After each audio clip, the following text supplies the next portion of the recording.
जब तक ये कौम यूं ही सोई रहेगी तो यही होगा इनके साथ, और फिर ये मिठाई बांटेंगे।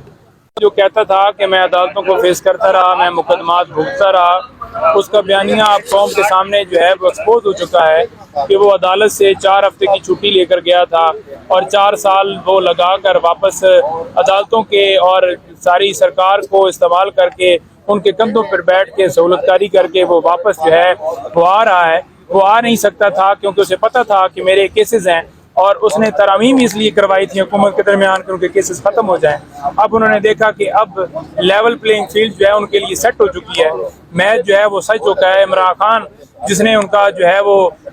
उनको नंगा किया था, वो इस वक्त जो है वो जेल में है, तो लिहाजा अब तो बाकी सारे जितने हैं वो खामोशी से हमारे वेलकम के लिए कोई बात नहीं करेंगे, हमारे ऊपर कोई क्रिटिसाइज नहीं करेंगे। तो वो आ रहा है। लेकिन बात ये है कि वो आए, हम तो पहले भी नहीं कह रहे थे, वो आ इसलिए नहीं रहा था कि उन्हें कौम का सामना करने पड़ना था।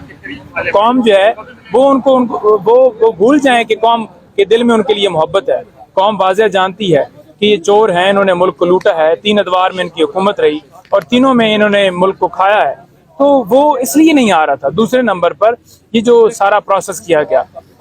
आपने देखा कि अतातारड़ के जरिए ये दरख्वास्त दायर की गई, ये हो ही नहीं सकती थी, क्योंकि अगर मेरे जरिए ये दरख्वास्त दायर नहीं हो सकती थी तो उसके जरिए भी नहीं हो सकती। और उसी बायोमेट्रिक के लिए इमरान खान उस वक्त जो है वो हाई कोर्ट में मौजूद थे और उन्हें वहाँ से अगवा किया गया, और जिस तरह से वहाँ पर उन्हें उठा कर ले जाया गया, कॉलर से पकड़ कर उन्हें घसीटते हुए लेकर गए, पूरी कौम ने देखा कि वो किस तरह से जो है ये कानून जो है उसकी धज्जियां उड़ाई गई। एक इंटरनेशनल लीडर जिसने मुस्लिम उम्मा का मुकदमा लड़ा, जिसने नमूस रसालत का मुकदमा लड़ा, जिसने मुल्क के अंदर जिसकी तारीख बड़ी पड़ी है कि उसने रफ़ाए आमा के काम की और मुल्क की खिदमात की, उसको एक झूठे केस में अंदर डाल दिया गया है। और दूसरी तरफ आप देख लें कि सहूलतकारी दी जा रही है और एक तरफ उसकी जमानत के ऊपर फैसले महफूज हैं। आप ये बताइए, जब तक ये कौम यूं ही सोई रहेगी तो यही होगा इनके साथ, और फिर ये मिठाई बांटेंगे। कि एक तरफ हमने देखा था कि यही अदालत थी, यही कोर्ट थी और यही जजेस थे, और कहा जाता था कि इमरान खान को स्ट्रेचर पे लाया जाए तभी ज़मानत मिलेगी और एम्बुलेंस में लाया जाए फिर ज़मानत मिलेगी। आज एक मुल्ज़िम, मुजरिम, एब्सकॉन्डर, कन्विक्टेड वो शख्स आया भी नहीं है उसकी, और वारंट भी उनके जो है गिरफ्तारी के वो मुअत्तल किए गए हैं, ज़मानत भी मिल गई है। तो ये अदालतों का दोहरा मेयार जो है वो कब तक रहेगा?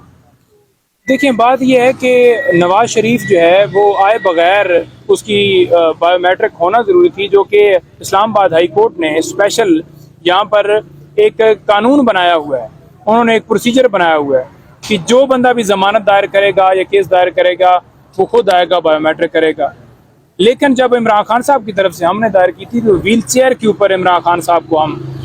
लेकर आए थे और खान साहब को उसी व्हील चेयर से उठाकर मेरा सवाल ये है कि यही जो अदालत थी और यही जजेस थे जिन्होंने कहा था कि एम्बुलेंस में डाल के लाया जाए और स्ट्रेचर पे डाल के लाया गया तभी जमानत मिलेगी। बिल्कुल बिल्कुल सही कह रहे हैं। और दूसरी तरफ आप देख लें कि बाहर से बंदा जो है बटन दबाता है, इधर से जमानत मिल जाती है, और बटन दबाया बाहर से उसने है, लेकिन यहाँ पर पूरी सहूलतकारी की, पूरा मैच जो है वो बनाया गया, ग्राउंड बनाया गया, लेवल प्लेइंग फील्ड वो क्या कहते हैं, जिसमें ग्राउंड के अंदर वो मैच भी खुद खेल रहे हैं, वो फील्डिंग भी खुद कर रहे हैं, बॉलिंग भी खुद कर रहे हैं, तो फिर मैच तो उन्होंने जीतना ही है ना जी। -2 फार्मूला जो है वो बड़ा इस टाइम ज़ेर गर्दिश है कि -2 फार्मूला के तहत जो इलेक्शन होंगे, और ये समझते हैं कि -2 फार्मूला जो है वो ज़ाहिर बात है एक नवाज शरीफ है, दूसरे इमरान खान की तरफ इशारा है। देखें, -2 फार्मूला जो है ना वो कामयाब नहीं होगा। उसकी वजह क्या है कि एक तरफ अवाम है, अवाम की ताकत है, और एक तरफ डंडा है। अब डंडे और अवाम के दरमियान जंग है, तो देखते हैं, हमेशा अवाम ही जीती तो है, लेकिन अब क्योंकि अवाम को जिस तरह से यरगमाल बनाया गया है, जिस तरह से डराया गया है, लेकिन जो ही थोड़ी सी गैप निकलेगा ना, अवाम निकलेगी और निकलना पड़ेगा, निकलने के बगैर गुजारा नहीं हो सकता, और हकूक के लिए जंग लड़नी पड़ेगी, आइन के लिए, कानून के लिए जंग लड़नी पड़ेगी। अच्छा पंजोता साहब, हम भी देख रहे हैं कि कब तक ये अदालतें, आपका जो है आज लिस्ट में, काज लिस्ट पे नाम निकाला गया, समात की जमानतें लगी हुई हैं, फैसले पेंडिंग पड़े हैं, आपको तो इंसाफ नहीं मिल रहा, और इस जस्टिस सिस्टम और खासकर चीफ जस्टिस जिस तरह मतराजा बन चुके हैं, एक तरफ इंसाफ देते हैं, दूसरे को दे ही नहीं रहे, तो फिर आपके पास हल क्या है? जब इस जस्टिस सिस्टम में नहीं इंसाफ मिलेगा और इसी तरह रहेगा तो फिर क्या तहरीक इंसाफ का लाएअमल क्या होगा?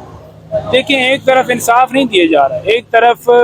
قانون کی دھجیاں اڑائی جا رہی ہیں، آئین کو پامال کیے جا رہا ہے، اور دوسری طرف انصاف کا قتل ہو رہا ہے۔ یہ جملہ بند ہو، انصاف نہیں دیا جا رہا، یہ جملہ غلط ہے۔ ایک طرف قانون کا قتل ہے اور دوسری طرف سہولت کاری ہے۔ ٹھیک ہے جی، بات یہ ہے کہ اس وقت جو پوزیشن ہے ملک کے اندر عدالتوں کی، وہ بڑی ہی کویسچن مارک ہے، اور اسپیشلی ہم یہ نہیں کہہ رہے کہ کوئی پورے ملک کے اندر ساری عدالتیں ایسی ہیں، لیکن چند عدالتیں، چند ججز۔ اب آپ یہ دیکھ لیں کہ سپریم کورٹ میں معاملہ پینڈنگ ہے سویلین کے ملٹری ٹرائل کا، اس وقت 16 بندوں کی، 10 اور لوگوں کی ضمانت جو ہے وہ ان کا ٹرائل شروع ہو گیا، تو اس کے اوپر کوئی فیصلہ نہیں ہوا۔